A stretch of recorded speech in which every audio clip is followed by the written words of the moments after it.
الحمدللہ وحدہ والصلاۃ والسلام علی رسول اللہ نبی بعد.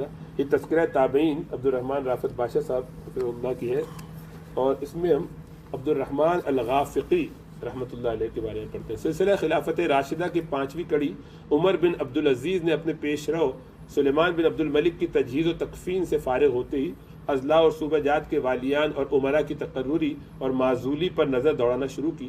اس وقت جن لوگوں کی تقرری عمل میں آئی ان میں سمحہ بن مالک خولانی صف اول کے آدمی تھے. عمر بن عبدالعزیز نے ان کو اندلس اور آس پاس کے مفتوحہ فرانسیسی علاقوں کی گورنری سونپی تھی. نئے امیر بلاد اندلس میں فروکش ہوتے ہی اس خیر و صداقت کے مددگاروں کی تلاش میں لگ گئے کہ نیک لوگ کون کون ہیں، ان کو اپنی مدد کے لیے لائیں، اپنی ٹیم میں شامل کریں.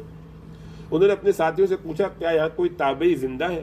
لوگوں نے کہا ہاں جناب امیر، ہمارے درمیان جلیل القدر تابعی عبد الرحمن ابن عبداللہ الغافقی موجود ہے رحمۃ اللہ علیہ. لوگوں نے ان کی کتاب الہی کے علم، حدیث رسول کے فہم، میدان جہاد میں مہارت، شہادت کے شوق اور عارضی دنیا کے مال و متاع سے بے رغبتی جیسی صفات کا تذکرہ کیا. انہوں نے بتایا کہ وہ جلیل القدر صحابی عبداللہ ابن عمر رضی اللہ تعالیٰ عنہما کے شاگرد اور ان کے منہج و سیرت کے پیروکار ہیں. سما بن مالک خولانی نے عبد الرحمن الغافقی کو ملاقات کے لیے بلایا. وہ آئے تو ان کا خوب خیر مقدم کیا اور اپنے قریب بٹھایا. وہ دن کا ایک پہر بیٹھے رہے اور جو بھی جی میں آیا ان سے پوچھا. ایسے بہت سے معاملات میں مشورہ کیا جن کے بارے میں انہیں کوئی اشکال تھا اور ان کی صلاحیتوں اور قابلیتوں کا خوب جائزہ لیا. ان اطلاعات سے کہیں آگے ان کو پایا جو لوگوں نے ان کے بارے میں دی تھی. سما بن مالک خولانی رحمۃ اللہ علیہ نے ان کو اندلس کے بہت سے معاملات کا نگران بنا دیا. عبد الرحمن الغافقی نے اپنے تقرری کا سن کر کہا کہ جناب امیر، میں تو ایک عام آدمی ہوں، میں یہاں اس لیے آیا ہوں تاکہ دفاع مملکت کی غرض سے کسی سرحد پر ٹھہر سکوں، یعنی مجھے جہاد میں سرحد پہ کہیں لگا دیجیے. میں نے تو اپنی جان کو رضائے الہی کے لیے وقف کر دیا اور اپنی تلوار کو زمین پر اعلائے کلمت اللہ کے لیے اٹھا رکھا ہے. جب تک آپ حق پر رہیں گے مجھے اب کسی امیری اور گورنری کے بغیر سائے سے بڑھ کر اپنا رفیق اور فرما بردار پائیں گے. میں سائے کی طرح آپ کے ساتھ آپ کی مدد کروں گا اور فرما بردار رہوں گا، بس آپ شریعت کی پابندی میں رہیں گے. کوئی زیادہ مدت نہیں گزری تھی کہ سما بن مالک خولانی نے پورے فرانس پر لشکر کشی کا ارادہ کیا تاکہ اسے فتح کر کے عظیم مملکت اسلامیہ کے ساتھ ملایا جا سکے اور یہاں سے بلقانی ریاستوں میں داخل ہوا جا سکے اور پھر ان ریاستوں سے قسطنطنیہ تک پہنچ کر بشارت رسول صلی اللہ علیہ وسلم کا مستحق ٹھہرا جائے کہ جو ادھر فتح کرے گا، جو ادھر غزوہ کرے گا، اس کے لیے بشارت ہے جنت کی، قسطنطنیہ کے بارے میں. اس بہت بڑے ہدف کو حاصل کرنے کے لیے سب سے پہلے اربونہ شہر پر قبضہ کرنا ضروری تھا، کیونکہ یہ فرانس کے ان بڑے شہروں میں سے تھا جس کی حدود بلاد اندلس کے علاقوں سے ملتی تھیں. مسلمان جو ہی برنیا کے پہاڑی سلسلے سے نیچے کی طرف رخ کرتے تو سامنے اس ناقابل شکست شہر کو پاتے، جبکہ یہی شہر عظیم فرانس میں داخلے کی کلید تھا، یہیں سے گزر سکتے تھے. سما بن مالک خولانی نے اربونہ کا محاصرہ کر لیا اور انہیں اسلام قبول کرنے یا جزیہ دینے کی پیشکش کی تو یہ بات ان کو کھا گئی اور انہوں نے ایسا کرنے سے انکار کر دیا. سما نے ان کا یہ جواب پا کر ان پر پے در پے حملے شروع کر دیے. منجنیقوں کے ذریعے ان پر گولہ باری کرنے لگے. بالآخر 4 ہفتوں کی بہادرانہ جنگ کے بعد، جس کی نظیر یورپ نے اس سے پہلے نہ دیکھی ہوگی، یہ شہر مسلمانوں کے ہاتھوں میں آ گرا. اب اس مظفر و منصور کمانڈر نے اپنے لشکر جرار کے ذریعے صوبہ اقتانیہ کے دارالحکومت تلوس یا تلویس، جو بھی نام پڑھتے ہوں گے اس کو، کا رخ کیا اور اس کی ہر طرف منجنیقیں نصب کر دیں. اس شہر پر بھی آلات حرب کے ذریعے ایسا گولہ باری کی گئی کہ اس سے قبل یورپ میں ایسے شدید حملے نہ ہوئے ہوں گے. قریب تھا کہ یہ ناقابل شکست شہر مسلمانوں کے ہاتھ میں آ جاتا کہ ایک ناگہانی واقعہ پیش آ گیا جو کسی کے ذہن و گمان میں بھی نہ تھا.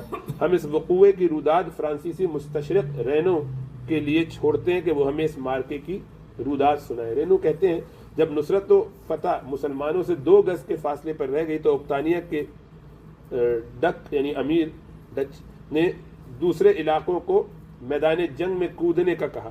اس نے اپنے پیغام رسانوں کو یورپ کے ایک کونے سے دوسرے کونے تک پھیلا دیا. ان ممالک کے بادشاہوں اور امیروں کو یہ خوف دلایا کہ اگر مسلمانوں کے خلاف متحد نہ ہوئے تو تمہارے گھر بار اور عورتیں اور اولاد محفوظ نہیں رہیں گی بلکہ مسلمانوں کے قبضے میں چلی جائیں گی. امیر اقتانیہ کی اس پکار کا یورپ کے تمام قوموں نے جواب دیتے ہوئے اپنی فوجی طاقت اور شدید جنگجوؤں کو اس جنگ میں جھونک دیا.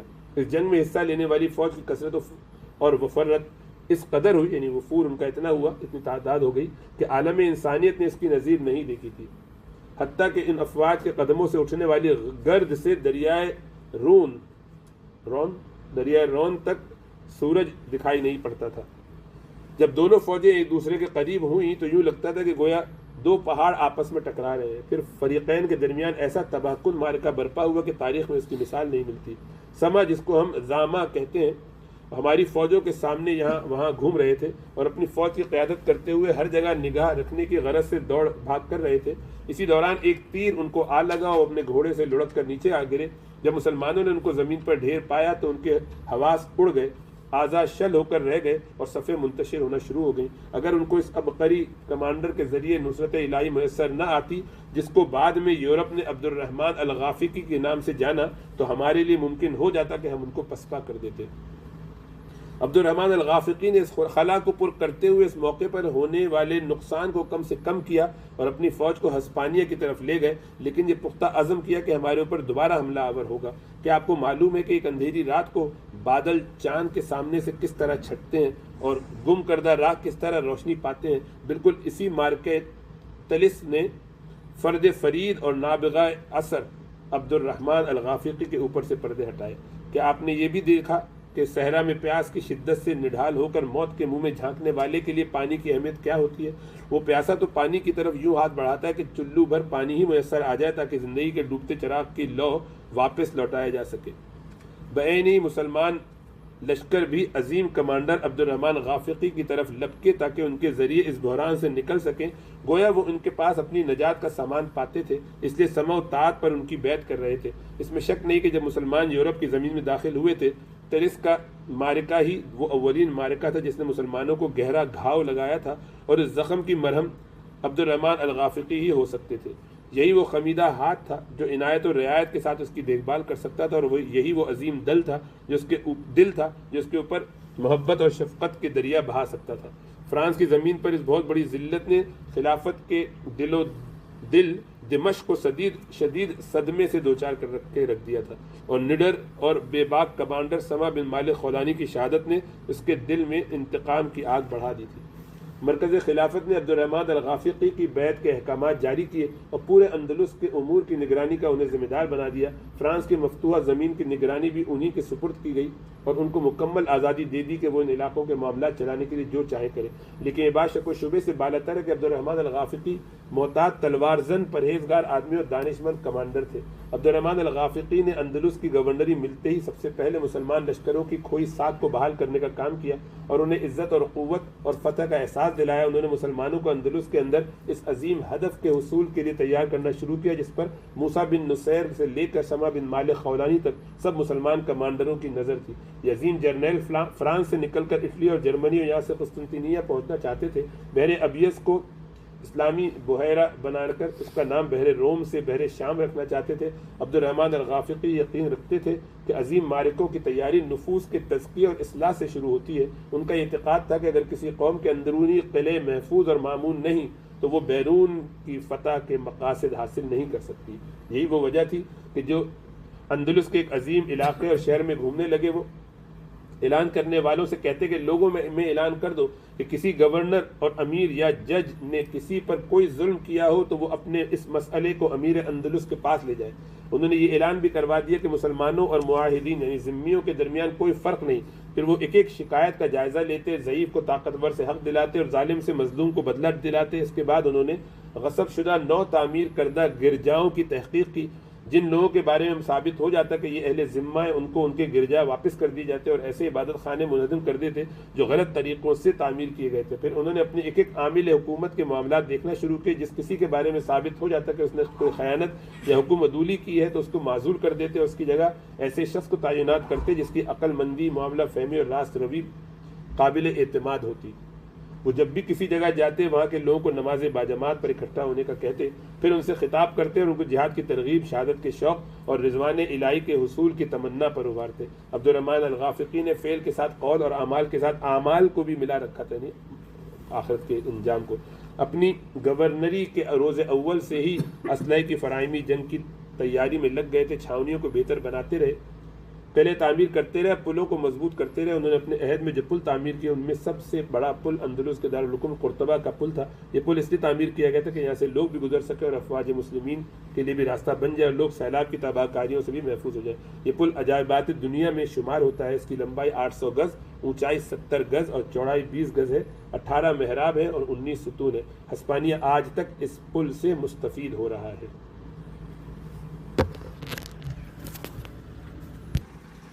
عبد الرحمن الغافقی رحمۃ اللہ علیہ جہاں جاتے قوم کے سرکردہ رہنماؤں اور افواج کے کمانڈروں کے باقاعدہ اجتماع بلاتے اور ہمتن گوش ہو کر ان کی گفتگو سنتے، ان کی تجاویز کو نوٹ کرتے۔ یہ لوگ خیر و فلاح کی جتنی باتیں کرتے عبد الرحمن ان سے مستفید ہوتے۔ انہوں نے ان مجالس میں اپنے آپ کو اس بات کا پابند بنا رکھا تھا کہ وہ سنیں گے زیادہ اور بولیں گے کم۔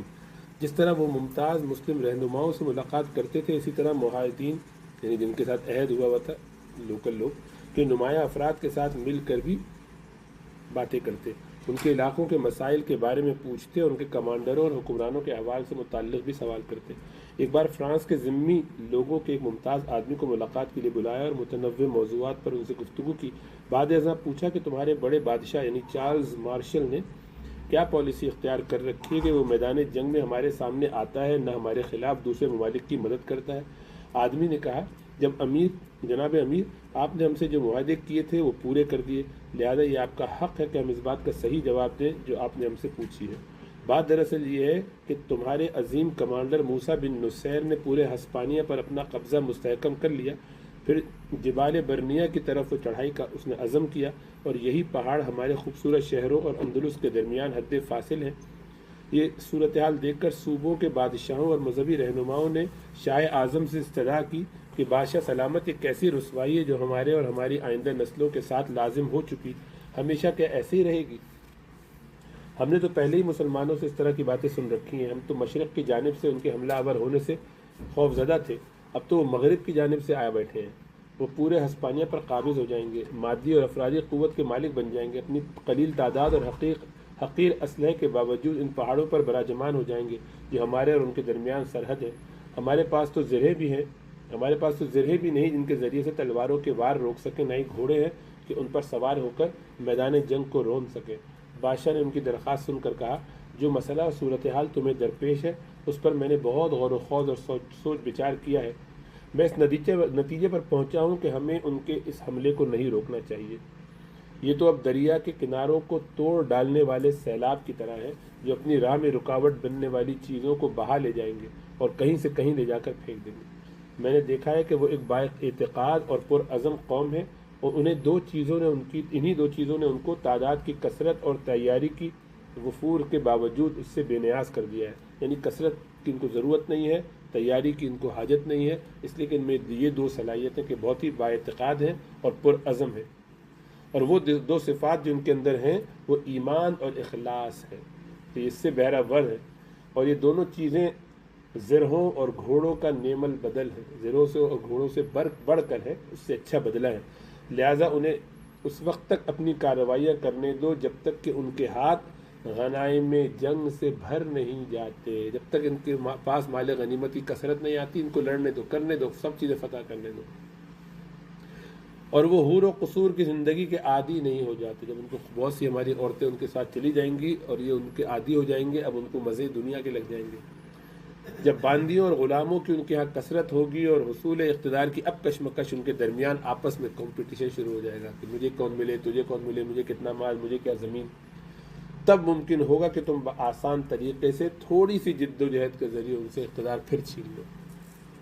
یہ سن کر عبد الرحمن الغافقی نے غمناک انداز میں سر جھکا لیا، گہرا سانس لیا اور مجلس برخاست کرتے ہوئے کہا، آؤ نماز کے لیے چلے کہ نماز کا وقت قریب ہے۔ یعنی افسوس کہ ان کو پتہ تھا کہ یہی ہوگا، اگر یہ حال ہوگا تو یہی صورتحال ہوگی۔ عبد الرحمن الغافقی نے معرکہ عظیم کے لیے پورے 2 سال تیاری میں لگائے، لشکروں کو تیار اور مستعد بنایا، عزائم کو تیز اور دلوں کو آباد کیا۔ بعد ازاں امیر افریقہ سے مدد طلب کی، اس نے ایک بہترین لشکر کو ان کی مدد کے لیے بھیجا جو جذبہ جہاد اور شوق شہادت سے سرشار تھا۔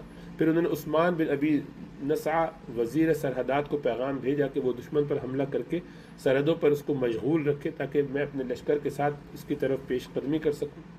مگر یہ عثمان ہر اس حاکم کے خلاف کینہ اور حسد سے بھرا رہتا تھا جو بلند ہمت ہوتا اور عظیم نصب العین کو مد نظر رکھتا اور ایسے بڑے بڑے کام انجام دے سکتا جن سے عوام میں اس کا مقام اور مرتبہ دوسرے امراء اور عمال سے بلند ہوتا۔ اس نے فرانس پر اپنے حملوں کے دوران ایک کامیابی یہ حاصل کی تھی کہ اقتانیہ کے یعنی امیر کی بیٹی مینین سے شادی رچا لی تھی۔ یہ مینین بھرپور جوانی اور کمال حسن کے عالم میں تھی۔ اس فتنہ حسن کے ساتھ شہزادی ہونے کا اعزاز بھی اسے حاصل تھا۔ اس کے اندر ابھرتی جوانی اور محلات کی شہزادی کا حسین امتزاج تھا۔ اس کا یہ حسن و جمال دیکھ کر عثمان ابن ابی نصا نقد دل ہار بیٹھا۔ اس کے دل میں شہزادی کی محبت نے گھر کر لیا اور اس کے دل میں ایسا مقام حاصل کر لیا جو کسی دوسری عورت کو حاصل نہ تھا۔ اس نے اسے بہلا پھسلا کر قائل کر لیا کہ وہ اس کے باپ سے صلح کر لے۔ ابو نصا نے اس کے ساتھ معاہدہ کر لیا جس میں اس کے اس علاقے کو مسلمانوں کے حملوں سے محفوظ قرار دیا جو اندلس کی سرحدوں سے متصل تھا۔ ہمیشہ اندر سے ایسی بغاوتیں ہوتی ہیں، کبھی دنیا کے لیے، کبھی مال کے لیے، کبھی عورت کے لیے، کبھی نفس کے لیے۔ ادھر عبد الرحمن الغافقی کا حکم آیا کہ اپنے سسر اقتانیہ کے ڈک سے اس پر سرکشی شروع کر دو، لشکر کشی شروع کر دو۔ ابو نصا نے یہ حکم سنا تو اس کے ہاتھوں کے طوطے اڑ گئے۔ وہ ساری رات حیران و پریشان رہ کے اب کیا کیا جائے۔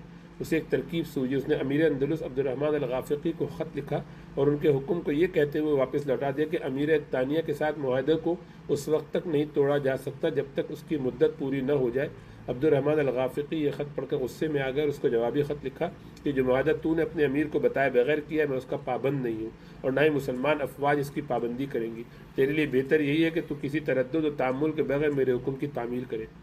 جب ابی نصا امیر اندلس کے عزم کو ٹالنے میں سے مایوس ہو گیا تو اس نے قاصد بھیج کر اپنے سسر کو اس سے مطلع کر دیا اور اس سے کہا کہ اپنا بچاؤ کر لو۔ ادھر عبد الرحمن الغافقی کی جاسوس ابن ابی نصا کی حرکات و سکنات پر نظر رکھے ہوئے تھے۔ انہوں نے عبد الرحمن الغافقی کو یہ خبر پہنچا دی کہ ابو نصا دشمن سے مل چکا ہے۔ عبد الرحمن الغافقی نے فوراً ایسے لوگوں کا لشکر تیار کیا جو بڑے سخت اور جنگجو تھے۔ ان میں ایک بہادر کمانڈر کو اس لشکر کی سربراہی سونپی اور اس کو حکم دیا کہ ابو نصا کو زندہ یا مردہ میرے پاس لاؤ۔ لشکر ابن ابی نصا کے چھاؤنی پر پہنچ گیا اور قریب تھا کہ ابو نصا گرفتار ہو جاتا، مگر اسی لمحے اس کو خبر ہو گئی اور وہ کچھ ساتھیوں سمیت بھاگ کر پہاڑوں میں جا چھپا۔ اس کی بیوی مینین نے بھی اس کا ساتھ دیا۔ اس کو وہ ہر حال میں ساتھ رکھتا تھا اور ہر وقت ساتھ رکھتا تھا، حتیٰ کہ لوگوں نے مینین کو ہمیشہ اس کے ساتھ ہی دیکھا۔ لشکر اس کے تعاقب میں پہاڑوں پر جا پہنچا تو اس نے اپنی اور اپنی بیوی کا اس طرح دفاع کیا جس طرح شیرنی اپنے بچوں کا دفاع کرتی ہے۔ وہ قتل ہونے تک بیوی کا دفاع کرتا رہا۔ اس کے جسم میں نیزوں اور تلواروں کے بے شمار زخم تھے۔ لشکر نے اس کا سر تن سے جدا کیا اور اس کی بیوی کو گرفتار کیا اور امیر اندلس کے پاس پہنچا دیا۔ امیر اندلس نے اس کے حسن و جمال کو دیکھا تو فوراً نظریں نیچی کر لی اور اس سے اپنا رخ پھیر لیا، پھر اسے بطور ہدیہ دارالخلافت بھیج دیا۔ اس فرانسیسی شہزادی کی بقیہ زندگی دمشق میں اموی خلفاء کے حرم میں گزری، ان کی باندی بن گئی۔ فتح اندلس کے بعد جیوش مسلمین کی کیفیت بیان کرتے ہوئے یہ انگریز مورخ ہے وہ بیان کر رہا ہے سارا۔ آگے اب جو ہے ایک انگریز شاعر سعودی کہتا ہے لاتعداد افواج عرب، بربر اور روم کے خوارج، ایرانی، قبطی اور تاتاری ایک جھنڈے تلے جمع تھے۔ مضبوط اور راسخ ایمان، شرارے کی مانند دہکتی حمیت اور ناقابل ریخت اخوت نے ان کو یکجا کر رکھا تھا۔ پے در پے نصر و ظفر کے جام نوش کر لینے کے بعد کمانڈروں کو بھی نصرت الہی پر پختہ یقین ہو گیا تھا۔ ان کے ذہنوں میں یہ بات آنا شروع ہو گئی تھی کہ دنیا کی کوئی طاقت ہمارے سامنے نہیں ٹھہر سکتی۔ انہیں یقین ہو گیا تھا کہ ان کے لشکروں پر تھکن اور تھکاوٹ طاری نہیں ہو سکتی۔ یہ اسی طرح تازہ دم ہے جس طرح آغاز سفر کے وقت چاق و چوبند۔ یہ بات ان کے ایمان کا حصہ بن گئی تھی کہ ان کے یہ لشکر جہاں بھی جائیں گے نصرت و غلبہ ان کا ہم رکاب ہوگا، وہ ہمیشہ آگے بڑھتے جائیں گے، حتیٰ کہ مغرب بھی مشرق کی مانند مطیع اسلام ہو جائے گا۔ انسانیت اس میں محمد کے سامنے سر اطاعت خم کر دے گی۔ قطب شمالی کے گوشوں کونوں سے حجاج کی آمد ہوگی، حاجیوں کی۔ لوگ قوت ایمانی کے بل پر تپتے صحرا کی ریت کو رونتے ہوئے آگے بڑھیں گے، اتنے لوگ کہ وہ پورے صحرائے عرب پر پھیلے ہوئے ہوں گے۔ ان کا آخری پڑاؤ مکہ کے چکا چٹیل میدان ہوگا۔ یہ سب شاعر کہہ رہا ہے۔ جب شاعر نے آپ سے جو کچھ کہا، جناب شاعر نے آپ سے جو کچھ کہا ہے اس میں آپ خیالات کی وادیوں میں سرگردہ ہیں، نہ حقیقت سے دور، یعنی خیالی بات نہیں، یہ ہوا۔ یہ لشکر جن کی قیادت عظیم مجاہدوں نے کی تھی، دراصل یہ تمہارے آبا کو جاہلیت کے اندھیروں سے نکالنے کے لیے آئے تھے۔ یہ لشکر جو تمہاری طرف پیش قدمی کرتے رہے، ان میں شام، حجاز، نجد، یمن اور جزیرہ عرب کے ہر گوشے سے طاقتور عرب شامل تھے جو تند و تیز ہوا کی مانند آگے بڑھتے جا رہے تھے۔ ان میں نعمت اسلام سے سرفراز ہونے والے بربر بھی تھے اور جو اطلس کی پہاڑیوں سے تم پر اس طرح ٹوٹے تھے گویا کوئی سرکش سیلاب آ گیا ہو۔ ان میں وہ ایرانی بھی تھے جنہوں نے اکاسرہ ایران کی بت پرستی کو نابود کیا اور دین و توحید و صراط حمید کی طرف مائل ہوئے۔ جیسا کہ آپ نے کہا ان میں خوارج روم بھی تھے، لیکن ان کا خروج ظلمات اور ظلم کے خلاف تھا، نور ارض و سماوات کی طرف تھا، دین قیم کی طرف ان کی رہنمائی کی گئی تھی۔ ان میں وہ قبطی بھی تھے جنہوں نے قیاصرہ روم کی غلامی کا قلادہ اپنی گردن سے اتار پھینکا تھا تاکہ وہ اسلام کے سائبان تلے اسی طرح آزادی کی زندگی گزاریں جس طرح ان کی ماں نے انہیں جنم دیا تھا۔ جی ہاں، عبد الرحمن الغافقی کی زیر قیادت اور ان سے پہلے کے لشکر جو تمام آبا کو ظلمت اور جہالت سے نکالنے کے لیے آئے تھے، ان میں گورے بھی تھے اور کالے بھی تھے، عرب بھی تھے اور عجم بھی۔ اس میں کوئی شک نہیں کہ وہ مختلف النسل اور مختلف الالوان تھے، مگر یہ ایک ہی بھٹی میں پگھل کر کندن بنے تھے۔ انسان تیار کرنے والی اس بھٹی کا نام اسلام ہے۔ یہی اسلام تھا جس کی باعث یہ رنگ اور نسل کے لوگ باہم دیگر بھائی بھائی بن گئے تھے، جیسا کہ آپ نے ذکر کیا ہے۔ ان کا عزم تھا کہ وہ مشرق کی طرح مغرب کو بھی دائرہ اسلام میں داخل کریں گے، عالم انسانیت کو معبود انسانیت کی چوکھٹ پر جھکائیں گے۔ اسلام کی روشنی تمہارے گلی کوچوں اور در و بام کو منور کر دے گی، ہر گھر میں اسلام کا سورج چمک اٹھے گا، تمہارے امیر و غریب اور فقیر و بادشاہ برابر ہو جائیں گے۔ ان لوگوں نے عزم کر رکھا تھا کہ وہ تمہیں اللہ کی طرف لانے کے لیے اپنے جسم و جان کی قربانی دے ڈالیں گے، لیکن تمہیں جہنم کی آگ سے بچا لیں گے۔ اس لشکر کا ایک اور واقعہ سنیے۔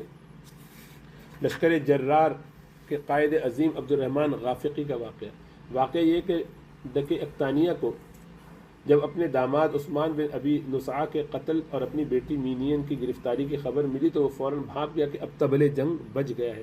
اسے یقین تھا کہ شیر اسلام عبد الرحمن الغافقی صبح یا شام اس کو آ لینے والے ہیں، لہذا اس نے اپنی سلطنت کی ایک بالش زمین کا دفاع بڑی بے جگری سے کیا، موت کی پرواہ کیے بغیر اپنی اور اپنی ملکیت کی حفاظت کرتا رہا۔ دراصل اس کو یہ خوف تھا کہ کہیں وہ اپنی بیٹی کی طرح گرفتار ہو کر دربار خلافت میں نہ لے جایا جائے یا اسپانیہ کے بادشاہ کی طرح قتل ہو کر دمشق کی گلیوں میں نہ گھمایا جائے۔ عبد الرحمن الغافقی نے اس کے اس خدشے کو غلط نہ ہونے دیا اور واقعتاً اپنے لشکر جرار کو لے کر اندلس کے شمال سے اس طرح چلے جس طرح آندھی چلتی ہے، اور برنیہ کے پہاڑوں سے سیلاب کی مانند ان پر ٹوٹ پڑے۔ عبد الرحمن الغافقی کے اس لشکر کی تعداد 1,00,000 تھی۔ ان کے پہلوؤں میں شیر کے دل اور رگوں میں طاقتور عزائم جوش مار رہے تھے۔ یہ اسلامی لشکر آرلس شہر کی طرف متوجہ ہوا جو دریائے رون کے کنارے واقع ہے۔ اسلامی لشکر کو اس شہر کا حساب بھی چکانا تھا۔ وہ اس طرح کہ آرلس نے جزیہ دینے کا اعتراف کر کے مسلمانوں سے مصالحت کر لی تھی، مگر جب مسلمان کمانڈر سما بن مالک خولانی مارکہ تلوز میں شہید ہو گئے اور مسلمانوں کی ہمت کمزور پڑ گئی تو اہل آرلس نے معاہدہ اطاعت توڑ ڈالا اور جزیہ دینے سے انکار کر دیا تھا۔ عبد الرحمن الغافقی جب شہر کے قریب پہنچے تو دیکھا کہ ڈکے اقتانیہ نے شہر کے ارد گرد سرحدوں پر بہت بڑی فوجی قوت لگا رکھی ہے جو اسلامی لشکر کی مزاحمت اور مقابلے کے لیے تیار بیٹھی ہے۔ کوئی زیادہ دیر نہیں گزری تھی کہ دونوں لشکر آمنے سامنے آ گئے۔ فریقین کے درمیان زبردست مارکہ برپا ہوا۔ عبد الرحمن الغافقی نے اپنے مجاہدوں کو اس مارکے میں داخل کیا تھا جو دشمن کی زندگی سے محبت کرنے سے بڑھ کر موت سے محبت کرتے تھے۔ اسلامی لشکر نے دشمن کے قدم اکھاڑ دیے اور صفیں توڑ ڈالی اور اب کی بار جنگ کی حالت میں ہی شہر میں داخل ہوئے۔ دشمن پر شدید تلوار زنی کی اور اس قدر غنائم اکٹھے کیے کہ ان کا شمار مشکل ہے۔ ڈکے اقتانیہ اپنے چند ساتھیوں سمیت جان بچا کر بھاگ نکلا اور اسلامی لشکر سے دوسری بار ٹکر لینے کی تیاری کرنے لگا، کیونکہ اسے معلوم تھا کہ آرلس کا مارکہ تو اس جنگ کا نقطہ آغاز ہے جو اس کے خلاف برپا ہونے والی ہے۔ عبد الرحمن الغافقی نے اپنے لشکر جرار کے ساتھ دریائے گیرون عبور کیا تو فوراً ان کے کامیاب اور کامران فوجی دستے صوبہ اقتانیہ کے دائیں بائیں پھیل گئے۔ شہر اور بستیاں اسلامی لشکر کے سامنے یوں ہتھیار ڈالتی گئیں جس طرح موسم خزاں میں تیز آندھی سے درخت کے پتے گرتے ہیں۔ لشکر نے اس قدر غنائم اکٹھے کیے کہ اس سے پہلے اتنا سامان دیکھا تھا نہ اس کے بارے میں کبھی سنا تھا۔ ڈکے اقتانیہ کی کوشش تھی کہ وہ ایک بار پھر اس لشکر عظیم سے مقابلہ کرے، لہٰذا وہ مسلمانوں کے ساتھ ایک اور مارکے میں کود گیا۔ کوئی زیادہ دیر نہیں گزری تھی کہ مسلمانوں نے اس کو زبردست شکست سے دوچار کر دیا اور ذلت آمیز تباہی میں دھکیل دیا۔ اس کے لشکر کو بری طرح منتشر کر دیا۔ لشکر کا کوئی آدمی مقتول تھا تو کوئی اسیر اور کوئی شکست کے خوف سے بھاگ نکلا۔ اب مسلمانوں نے اس وقت کے بڑے فرانسیسی شہروں میں سے ایک شہر بورڈیکس کی طرف پیش قدمی کی جو اس وقت اقتانیہ کا دارالحکومت تھا۔ یہاں کے امیر کے ساتھ بھی سابق مارکوں کی طرح زبردست اور ہولناک مارکہ برپا کیا۔ اس مارکے میں حملہ آوروں اور مدافعین کے درمیان حیرت انگیز جرأت اور شجاعت کے مناظر دیکھنے میں آئے، لیکن یہ عظیم اور پرشکوہ شہر بھی دوسرے شہروں کی طرح جلد ہی مسلمانوں کے قبضے میں آ گیا۔ مقتولین میں اس کا امیر بھی شامل تھا۔ مسلمانوں نے بورڈیک سے غنائم اکٹھے کیے، ان کی کثرت نے تو سابقہ مال غنیمت کو اہل لشکر کی نظروں میں حقیر بنا دیا، اتنا مال ملا۔ بورڈیک سے مسلمانوں کے قبضے میں آ جانا دیگر بڑے شہروں کے مفتوح ہو جانے کی تمہید تھا۔ لیون، بیزنسون اور پتہ نہیں سینس، پتہ نہیں کون کون سے ملک ہیں سارے، لیون، they all different name of the cities there, مجھے تو معلوم نہیں کیا کہ ان کا تلفظ ہے، جو بھی غلط ہو رہا ہوگا معذرت، اس کی کا شمار انہی بڑے شہروں میں ہوتا ہے۔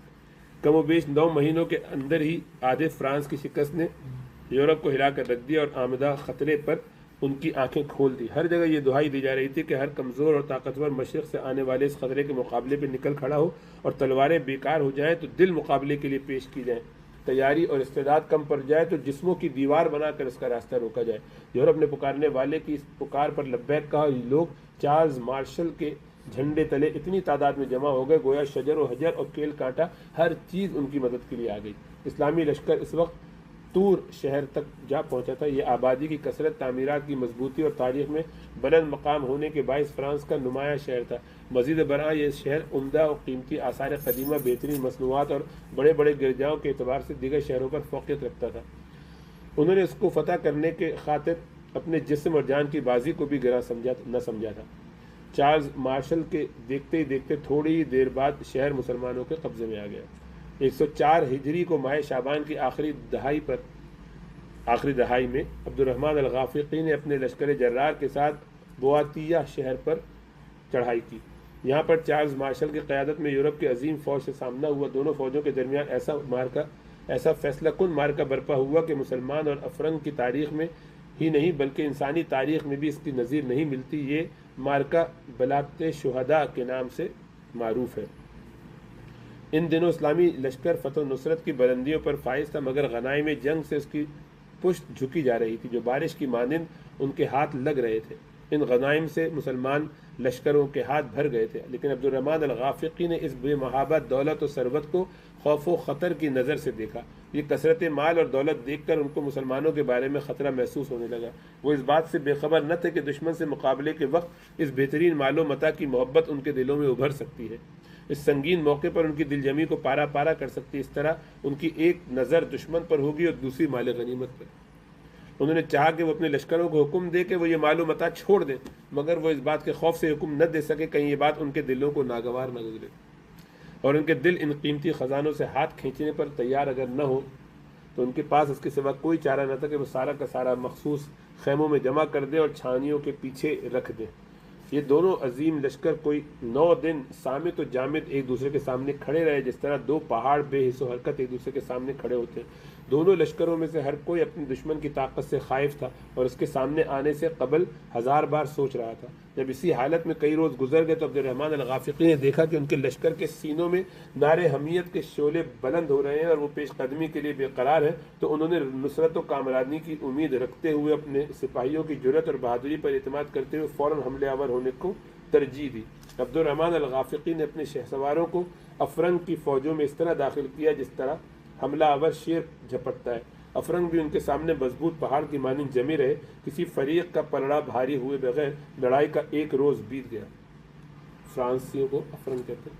اب رات کی تاریکی کے علاوہ کوئی اور چیز ان کے درمیان حائل نہ تھی، لہذا صبح ہوتے مسلمانوں نے انگریز لشکر پر شدید ترین حملہ کیا، مگر مقصد حاصل کرنے میں کامیاب نہ ہو سکے۔ یہ معرکہ 7 روز تک اسی طرح جاری رہا۔ 8ویں روز مسلمانوں نے ایک بار پھر دشمن پر اپنی پوری قوت کے ساتھ حملہ کیا اور دشمن کی صفوں میں شگاف ڈال دیے، جس نے ان کے لیے فتح و نصرت کو اس طرح واضح کر دیا جس طرح رات کی تاریکی میں صبح کی روشنی طلوع ہوتی ہے۔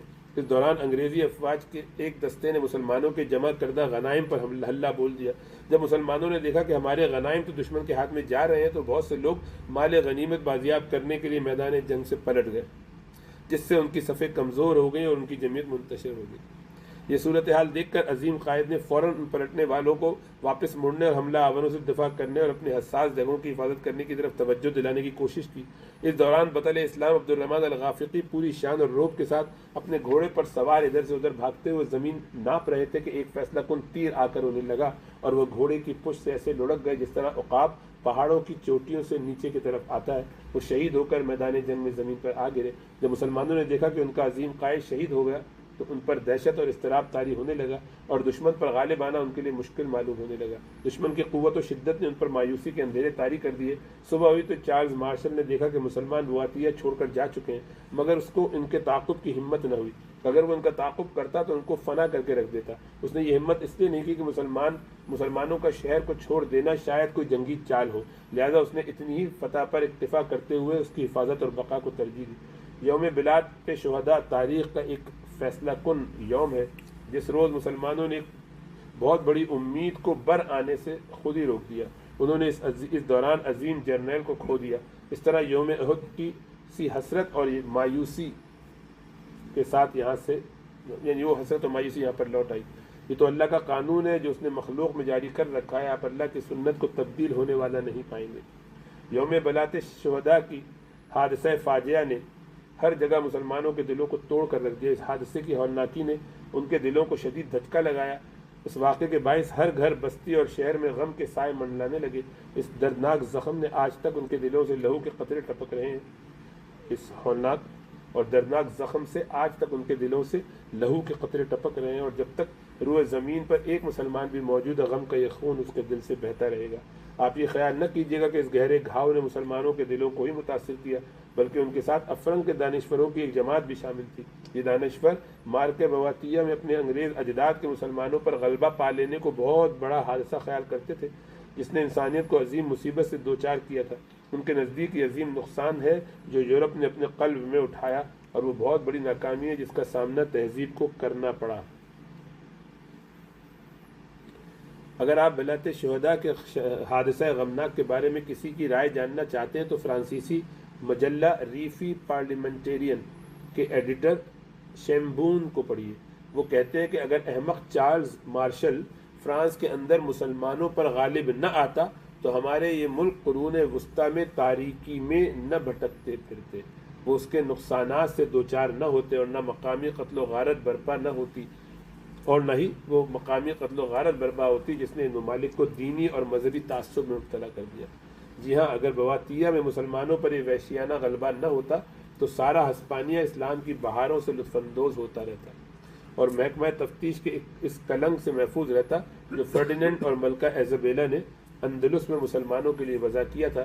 اس وثیقے میں انہوں نے جن جرائم کا ارتکاب کیا ہے اس نے تاریخ کی پیشانی کو شرم سے جھکا دیا ہے۔ اگر یہ غلبہ نہ ہوتا تو تہذیب کی طرف واپسی کا سفر 8 صدیاں مؤخر نہ ہوتا۔ اگرچہ احساسات اور خیالات مشاعر ہمارے اس غلبے کے بارے میں مختلف ہیں، تاہم یہ حقیقت ہے کہ صنعت اور علوم و فنون میں ہم اپنی ثقافت کے تمام تر محاسن میں مسلمانوں کی پیروی کر رہے ہیں۔ اخلاق میں، ہر چیز میں انہی کی پیروی کرتے ہیں۔ ہمیں دعوت عام ہے کہ ہم اس تہذیب سے خوشہ چینی کریں جس کے فرزند انسانی کمال کی اوج پر پہنچے ہوئے ہیں۔ یہ بات سراسر بے بنیاد ہے کہ جس کا ہم دعویٰ کرتے ہیں کہ اب زمانہ ماضی میں بدل گیا ہے اور آج مسلمان بھی اسی حالت میں جس حالت میں ہم عہد وسطیٰ میں تھے۔ ہم جس طرح انگریزیوں میں پڑھے ہوئے تھے، آج مسلمان یہ انگریز مورخ ان کا وہاں کا یعنی فرانسیسی وہ یہ کہہ رہا ہے۔ یہی بات ہے بھائی کہ اتنا بڑا انسان اتنی سمجھ کے ساتھ کوشش کرتا ہے، لیکن لوگوں کے آگے، تقدیر کے آگے، آپ کی نیتوں کے، آپ کے اخلاق کے آگے وہ بے بس۔ اللہ ہمیں سمجھ عطا فرمائے، ان تاریخی واقعات سے سیکھنے والا بنائے، اور ایسے سعید اور بابرکت روحوں کے لیے کچھ اصال و ثواب کر کے کل قیامت میں ان کے ساتھ جمع فرما دے۔ آمین۔